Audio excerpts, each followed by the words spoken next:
today is about EPIRA. Acronym po siya for Electric Power Industry Reform Act of 2001. So, ito pong i-discuss natin is summarized version na dahil po yung EPIRA is 100 pages. Napakahaba po nun. Ito pong summarized version naman na ito ay kung ano yung pinaka-importante na dapat nyo malaman. At the same time, yung supporting sections nakalagay naman dito. Okay? So, EPIRA o EPIRA of 2001, RA 9136. Summarized version po ito. Again po, disclaimer lang, hindi po ito yung buo. Okay? So, let's start. So, EPIRA, ano po ba siya? An act ordaining for reforms in the electric power industry. So, basically, meron po tayong power industry or electric power industry na handled by ERC noon. NPC noon. Ang ginawa ay binago yon. So, ano po yung mga naging changes? Saka bakit po nagkaroon po ng mga changes? Basically, sasagutin natin yung mga tanong na yan dito sa lesson na sa topic natin for today. Kung bakit ba ganun. So, also, amending for the purpose. Anyways, yun din naman yan. Yun lang naman yung pinakaginawa ni EPIRA. Reform niya yung electric power industry. So, in summary, meron siyang 9 chapters at saka 81 sections. 100 pages po yan. Napakahaba nitong ito. Sir, pasensya na po. Genshin Impact.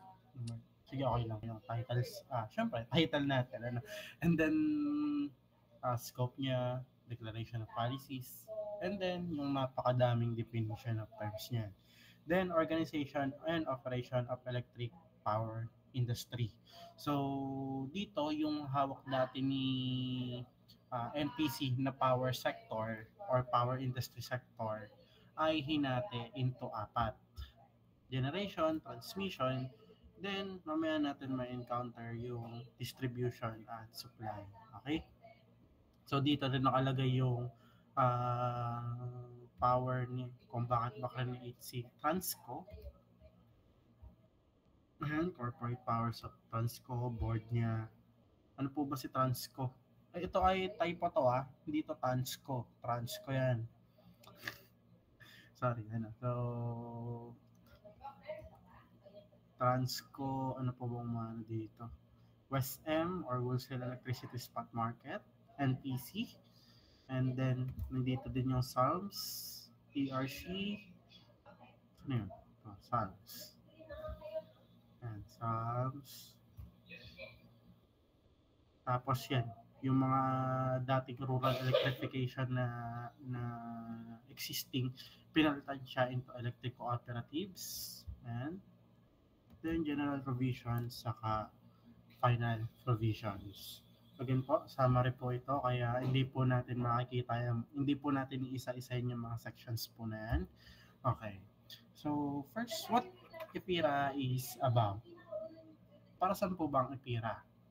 Nakalagay dito, EPIRA was passed to reform the country's electric power industry. So, basically, may existing na electric power industry. Ang ginawa ni EPIRA ay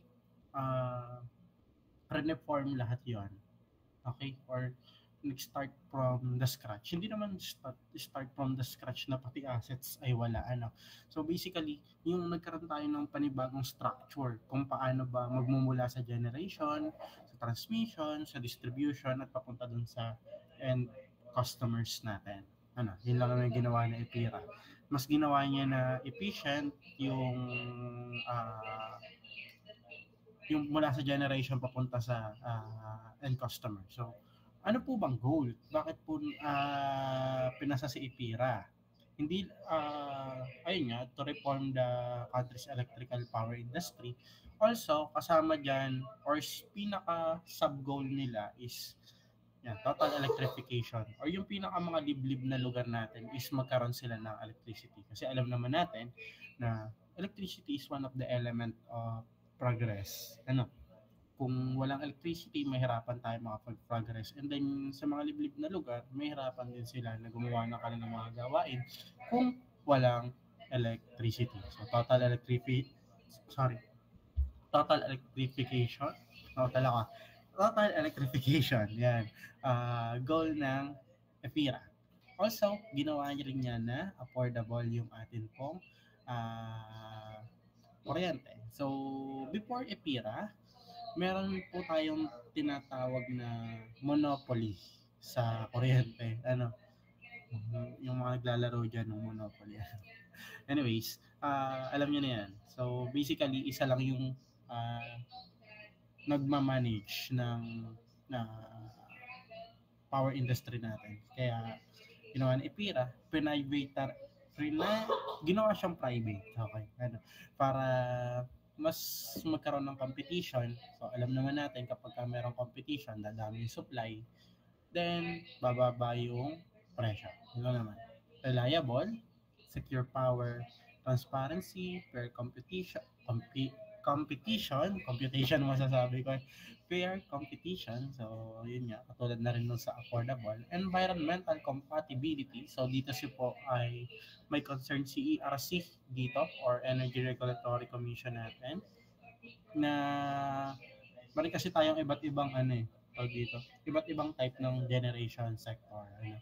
Renewable energies at saka non-renewables, kung compatible ba sila sa environment. So, ERC yung nagmamanage nun, na ginawa under EPIRA. So, ERC ay ginawa under EPIRA. Okay?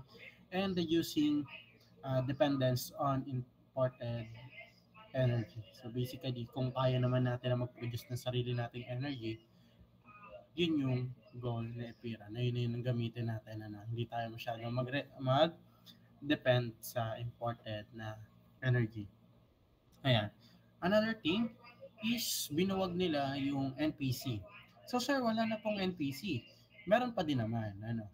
So, ang ginawa lang, yung mga assets ni NPC ay ginawang private. Sorry, nauutal ako dun sa word na yan. So, ginawang private yung assets ni NPC. So, nakalagay dito,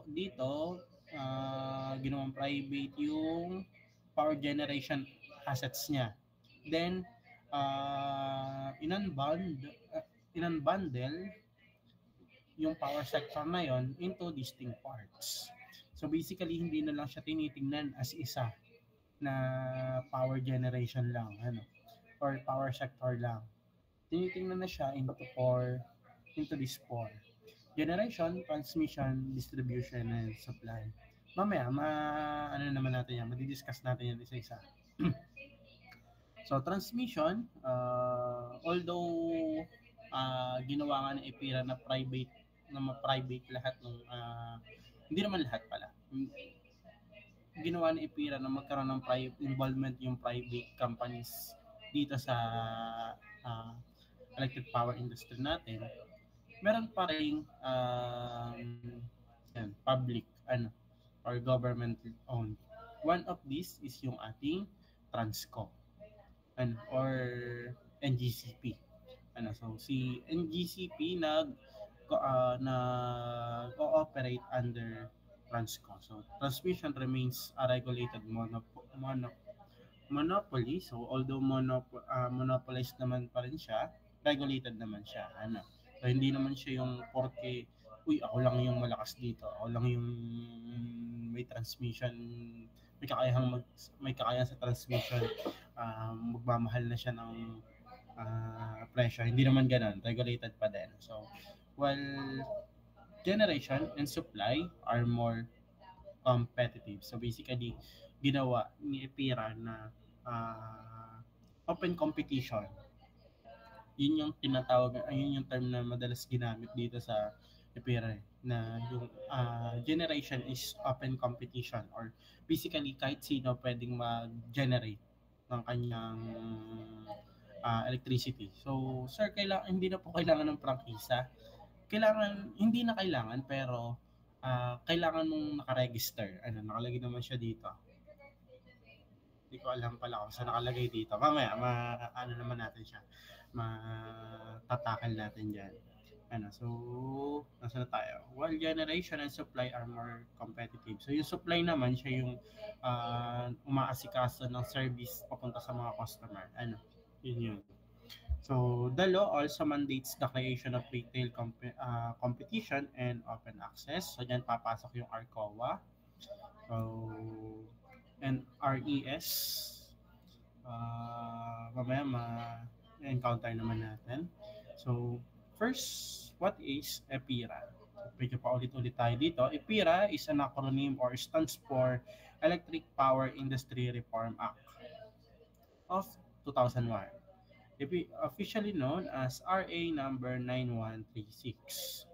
So, bakit po siya ipinasa? So, una is promote competition in electricity sector. Siyempre, alam natin na kapag may competition, pagandahan sila ng service, then more likely, yung pinakamagandang service ay dito. Kapag mali pala. Kapag may competition, alam natin na ayun nga, pagandahan ng service. At the same time, mas dadami din yung supplier. So, mas madaming supply, mas bababa yung pwedeng bumaba yung price niya. Then, encourage private investments in power generation, transmission, and distribution. So, lower electricity rates. Katulad na rin siya nitong nasa promote competition.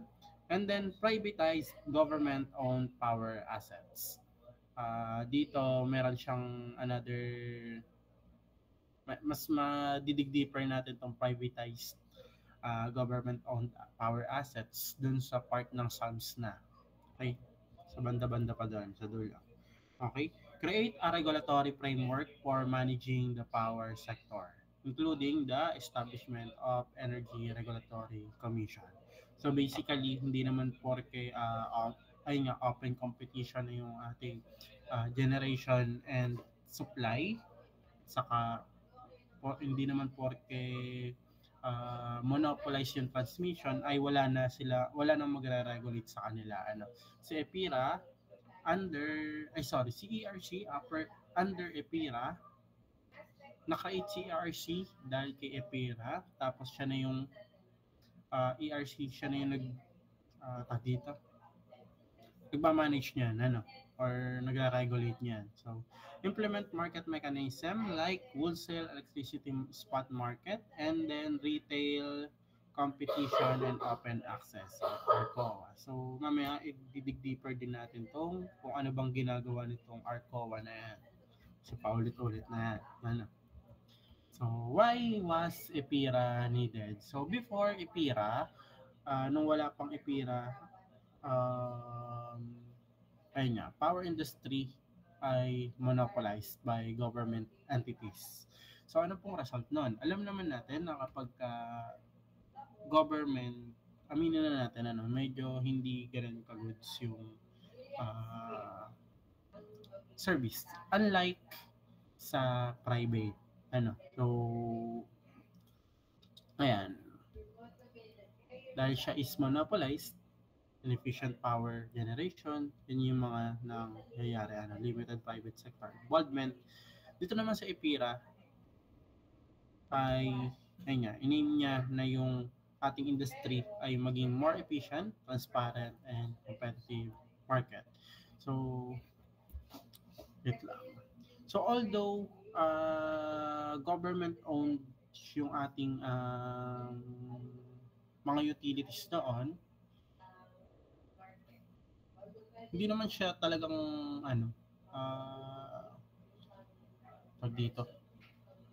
hindi naman siya talagang yung worst na so meron pa rin namang good, pero meron pa rin mas ile-level up so yung kanilang service. Kaya ang ginawa kay EPIRA, private siya, pero hindi lahat ng sector is private. So, apat yung sector natin, generation, transmission, distribution, and supply. So, yung iba doon ay merong involvement ng private sector. Yung iba ay merong private investments, mga ganun lang. Ano? So, key components and mechanism. So, paano po ba nag-work itong EPIRA? So, una is nagkaroon ng establishment ng WESM or Wholesale Electricity Spot Market. So, dito po, nagkakaroon ng trade. Pwedeng mag-buy or sell yung mga generators natin. So, ayan. Yun lang. Trade talaga ng electricity. Also, sila yung nag umaalam ng presyuhan kung magkano ba yung electricity ngayon. Ano. So, ayun, yun lang naman yan. So, another one is, yun nga, create yung ERC. Sila yung nagsaset ng rates sa transmission and distribution. And then, sila rin yung nagpapatag ng consumers. So, yung next topic natin na Magna Carta for residential electricity consumers, siya po ay create under ERC, to protect consumers. So sir, iba pa po yung pilferage. Yes, iba pa yan.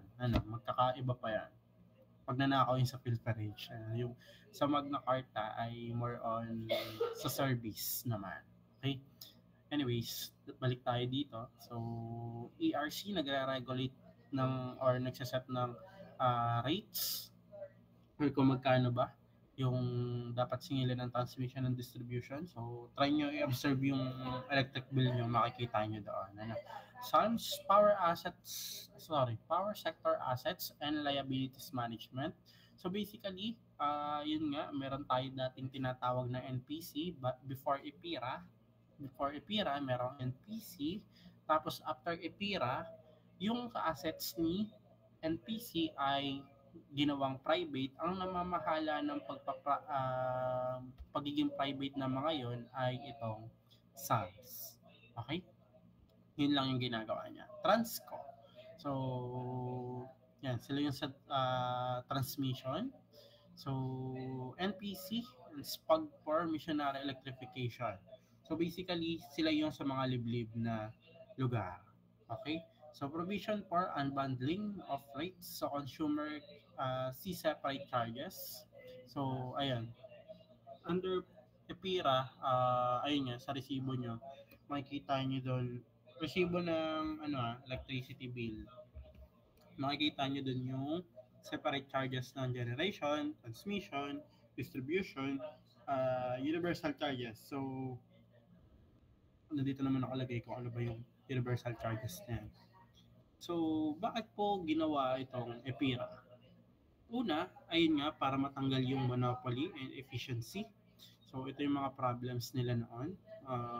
Monopoly and efficiency. So, para matagtag yan, ginawa sa EPIRA. So, then another one is yung high electricity prices. So, goal ni EPIRA ay, ayun nga, mapababa siya. Then, power shortage and blackouts, yun din, isa pa sa dahilan. Then, heavy debt burden. So, ito po ay, ayun nga, meron kasi tayong tinatawag na stranded debts or siya po yung tinatawag na malaking utang na naipon ni NPC. So, meron kasi mga pinasok na contract tag dito. So, sabihin natin contract at mga loans si NPC noon, ayan. Ang goal ni EPIRA is matagtag yun. Ayan. So, then number 5, need for private sector participation. Siyempre, since, ayun nga, meron ka rin kailangan bayaran, imagine na lang. So, kailangan mo rin ng pera pa. So, by private investments, magkakaroon ka noon. So, ayun lang naman yun. So, ayan. Ano po ba yung naging apat na sector sa yung dating power sector na NPC? Ano po siya? Ano po ba yung naging apat na yun pagkatapos ng EPIRA? Una is generation sector, transmission, distribution, saka supply sector. Isa-isahin natin. By the way, masyado ako mabilis ba? Kaya pa? Tama lang? Magsabi kayo pagka ano na. So una is generation sector. So sila po yung nagpo-produce ng electricity. Very self-explanatory. Ano? So generation from the term itself. So it can be coal, hydro, geothermal, solar, wind, natural gas. Yan lang po yun. Key features under EPIRA. So, hindi na po siya monopolized. So, open na siya to private companies. At yun nga, tulad nung nabanggit ko kanina, siya po ay nagkaroon na ng open competition. Ayan. Operates in a competitive, deregulated environment. So, prices are market driven. So, nagbabari siya based sa supply na meron tayo. Okay? Then, ayan, nakalagay, no franchise needed. Needed to operate, pero dapat ikaw ay registered sa ERC. So, di ko alam kung anong pinagkaiba pa nun. Ano. Anyways, subject only to limited regulation by ERC. Kumbaga kung saan merong maluwag siya na rules dito sa generation na yan. So ano po yung mga example niya na private companies? Aboitiz, First Gen, San Miguel Energy, and then yan, di ako familiar dito sa isang to. Okay? Another one is transmission. So basically, from high voltage papunta sa mga distribution utilities or large customer or mga industrial consumers natin or yan, mga factories natin. So, una, ayan, kinoconnect nila yung power plants and consumer via national grid or yung managed by NGCP. So, key features niya, remains a natural monopoly. However, siya po is heavily regulated by ERC, especially on pricing. Hindi porket monopoly siya is magtataas na siya ng sweldo, ng bayad. Ano? So, heavily regulated pa rin siya ng ERC. So, so, operated by National Transmission Corporation. So, di ko alam kung bakit ang kanyang acronym ay TRANSCO. Siguro yan ay galing dito sa trans, nitong transmission, at tungko ay sa corporation. Ngayon, nasa na yung national. Ano? Anyways, TRANSCO ay National Transmission Corporation. So, TRANSCO siya po is nag-ooperate privatized siya through concession. So, currently handled by NGCP. So, main player natin, ayan, NGCP. Distribution, ayan. So, dito po papasok yung ating mga electric cooperative. Tama ba? Electric cooperative. So, distribution sector, so delivers energy to end users. So, it can be home or mga bahay-bahay natin, businesses, schools, anything na low voltages or 230 or 200 to 230 volts. And so sila po yung nagme-maintain ng poste, mga wire, transformer sa city and towns natin. So key features natin. So still require a congressional franchise to operate in a local area. So open to electric cooperative, private utilities, and local government. So, kung mapapansin niyo din, doon sa mga electric cooperatives natin, meron dyan nakalagay na administered or powered by National Electrification Administration or NEA. Ano. So, sa ano pa natin yung may encounter? So, subject to regulation by ERC. So, especially in terms of service, quality, and pricing. So,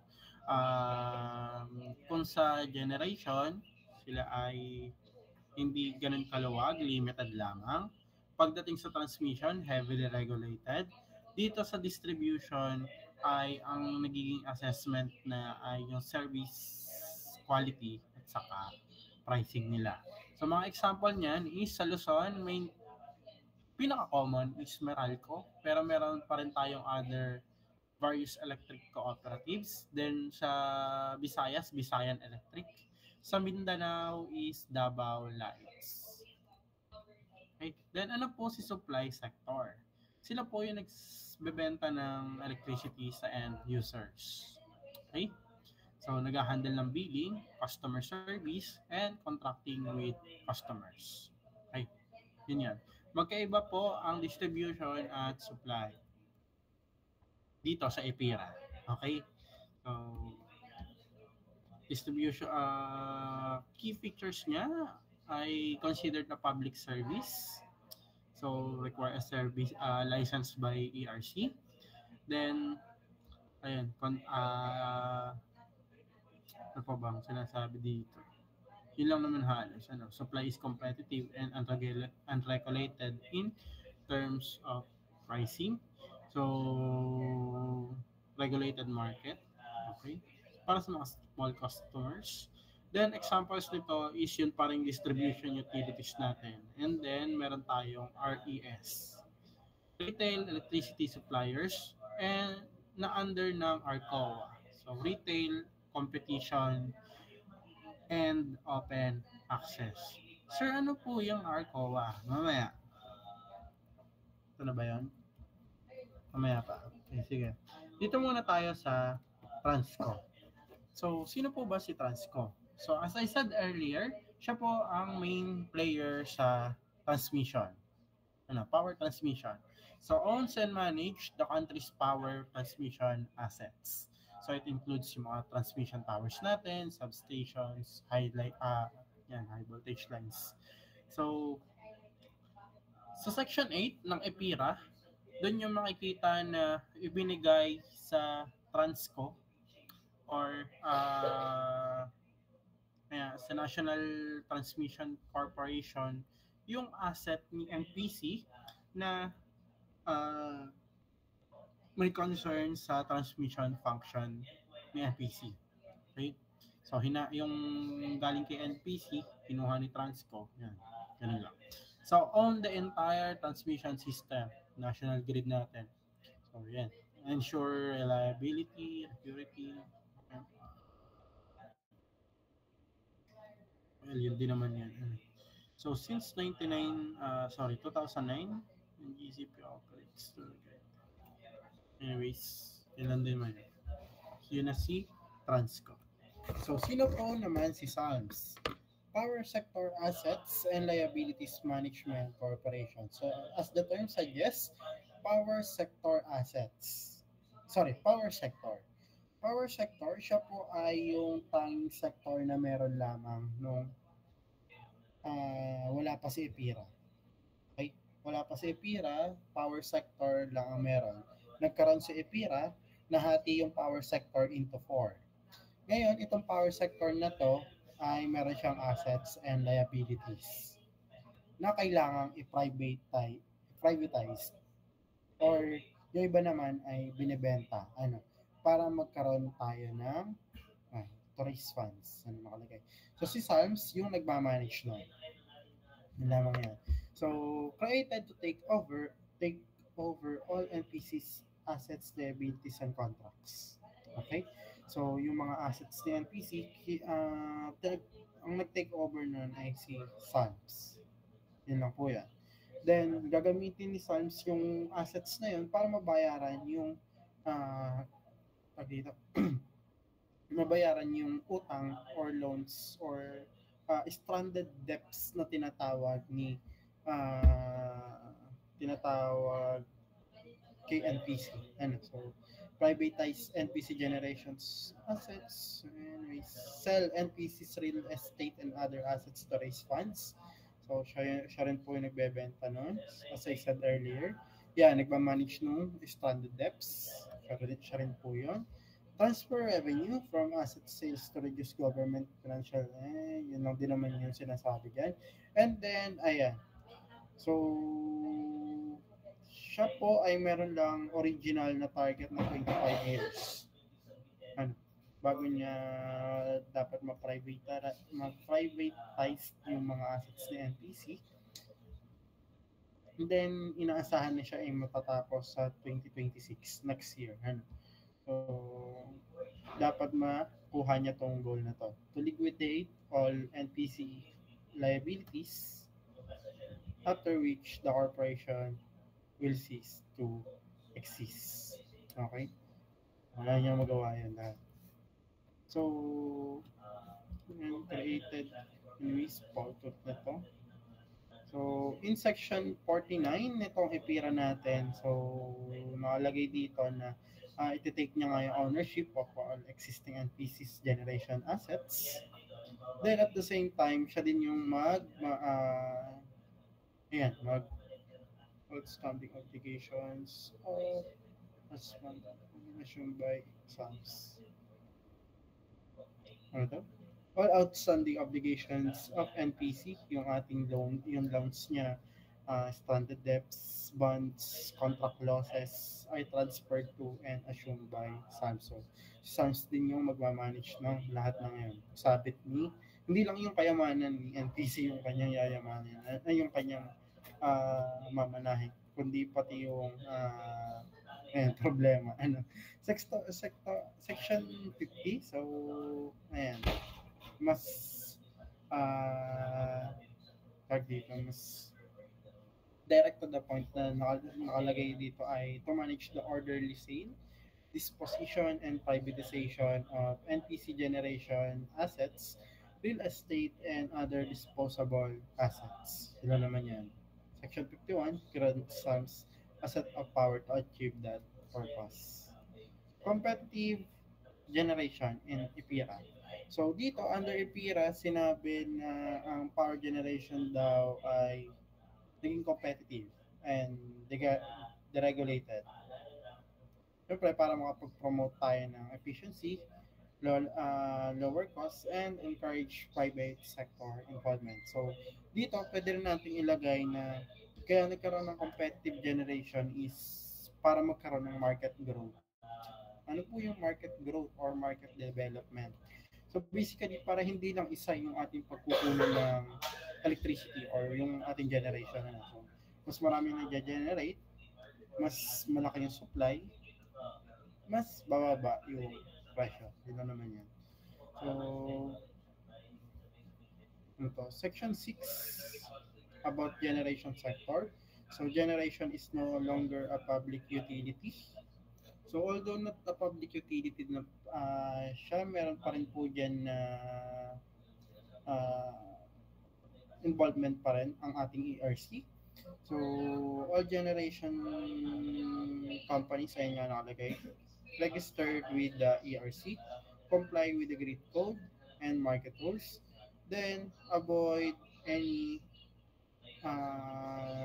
competitive behaviors or yung price fixing natin. So, sabihin natin, nag-fix tayo sa mababang presyo para lang sa inyo lagi bumili. Bawal po yan sa kanila. So, example po nito ay ito na pakita ko na naman na kanina. So, paano po nabebenta ba ng nauna pala to. So, paano po ba nabebenta yung electricity? So, pwedeng yan, bilateral contract with utilities and supplier, or pwedeng sa wholesale electricity spot market. Then, ano po ba si RCOA? Or Retail Competition and Open Access. So, for example, ikaw po is may-ari ng isang planta. And then, dun sa iyong lugar is merong electric cooperative na sabihin natin hindi para sa'yo is hindi good yung service, or hindi kayang supplyan na lang yung iyong kailangan. So pwede mo gawin ay tawagin mo si RCOA, then siya na via RCOA ay pwedeng ikaw na yung mamili ng magiging power supplier mo. Ayun, nakalagay naman dito. RCOA allows large electricity consumer, large lamang po, okay, to choose their own power supplier rather than being limited to buying electricity from a local distribution. pwede siyang bumili sa iba. So under a competitive setup, so electricity consumers can contract directly with RES instead of being tied to the distribution utility. Okay? So, para lang to sa mga malalaki. So, yun nga, kung kailangan, kung ayaw nila dun sa local distribution nila, pwedeng sa iba.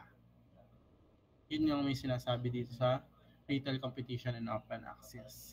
Open access, So, wholesale electricity spot market, so provides market-based electricity pricing na sinusunod pa rin naman dito sa ARCOA na ito. So, ayan, saan po ba bumibili ng electricity si retail electricity suppliers? Din rin sa pwedeng generation companies or West M. Wait lang ah.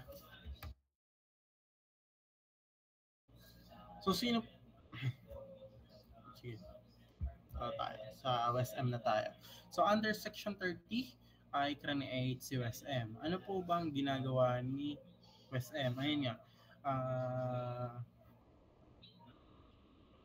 Nasaan ba yun? Its main purpose ay, yun yan, ma-determine yung actual price or actual variation sa price ng electricity natin, supply and demand, kasi syempre forever changing yan. So, dyan yung makikita yung sa SM yung makikita yung actual na prices. Then, ayan, West M, siya, hinahayaan niya din po na yung generating quantities companies ay mag-sell ng electricity at the same time bumili din sa kanila. Yun lang naman yan. So spot market pricing, so spot West M prices respond to supply demand condition. So when demand is low or supply is plentiful, prices drop. Alam niyo na yan. Economics. Then ano pa ba to? Wala na to. NPC assets privatization. So, under Section 47, ayun nga, NPC's assets ay private ginawang private, uh, as well yung ating independent power producers contracts. And then yung ating small power utilities group ay ginawang private. So sir, di ba po mas mamahal yun? Hindi natin sure. So, alam kasi din natin na kapag private nga, medyo may kamahalan. Not unlike public. Anyways, balik tayo dito. Sans ay create niya para paulit-ulit tayo. Katulad lang rito ng una ko na sabi kanina. Yung assets ni NPC ay si Salms yung nag-manage. Yun lang naman yun. And then key function ni Salms sa NPC. So, take ownership and custody assets, privatization, calculating and recovering stranded debts. Siyempre, hindi porke siya yung nagmana ng assets at saka utang, hayaan niya na yung mga utang. So, dapat is mabayaran yan and then ma-recover niya din. So, administration and conservation, liabilities management, and then meron lang siyang lifetime time-bound existence and conversion. So, ayan. Ano po ba ang meron sa ERC? So, dati, before EPIRA, ay meron tayong ERB or Energy Regulatory Board. Ang ginawa is inabolish siya and then meron na tayong ERC. Pinalitan lang yung pangalan sa dulo, ay yung letra sa dulo. Anyways, so ERB, siya daw dapat ay intended siya na mag strong and purely independent. So composition niya, meron tayong isang chairman at other commissioners. So dito hindi ko na po naisama yung mga tag dito qualifications ng mga commissioners, pero sila pong lahat ay merong 7 years na terms lamang.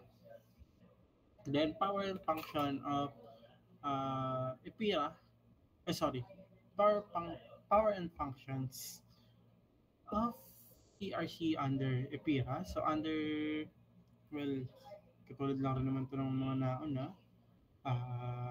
regulations and enforcement. Ayun nga, sila yung nagre-regulate sa transmission, sa generation, transmission, distribution, and supply.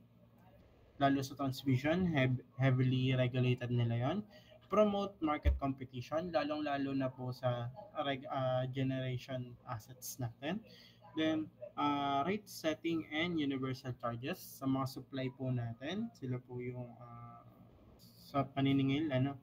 Then, certificate and licensing. So, sila po yung nag-i-issue ng certificate of public convenience, certificate of compliance, and other necessary regulatory approval for entities. Then, meron tayong quasi-judicial power. So, pwede pong mag-hold ng hearing, CERC, and mag-issue ng cease and desist order para po sa mga may violation or may mga maling ginagawa. Then monitoring and transparency. So basically, dapat alam ng consumer natin, or siya po yung nagme-make sure na alam ni consumer kung ano ba yung binabayaran niya. And then at the same time, siya rin yung nag-monitor sa generation and supply sector natin. Para syempre, yung quality nila ay ma-ensure na maganda. Practical power. So ito yung lapit na pala So basically, ito yung dito, pinakakayang gawin ni ERC. So basahin nyo na lang to. Section 40, 41, 43, tapos 41 to 47. So kung mabasa nyo yung full version, mas maganda. Then another practical powers yan. Complaint handling. Kung meron bang reklamo si consumer, sila yung mag-handle nun. Then ulit din sa transparency. So regulation, customer choices and retail competition. So katulad dun siya sa na-discuss ko kanina sa ARCOA. Penalties and enforcement. So si ERC din po yung nagsaset po nun. Supreme Court and legal affirmation. So basically, si ERC po ay concerned pa rin doon. So, ayun lang naman. So, meron pong may tanong?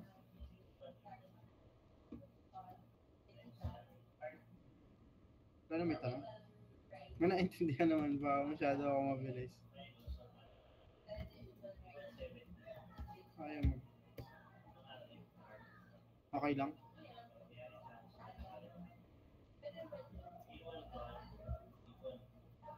Ayaw mo lumipat. So, kung walang may tanong, tayo ay naka-isang oras. Pwede siguro tayo mag-start ng isa pang...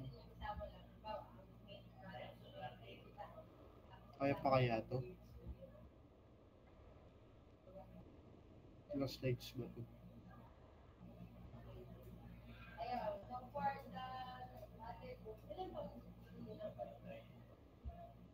Bukas 45 slides, 54 slides. Masyadong madami.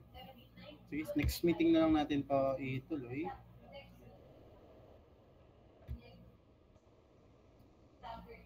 So, check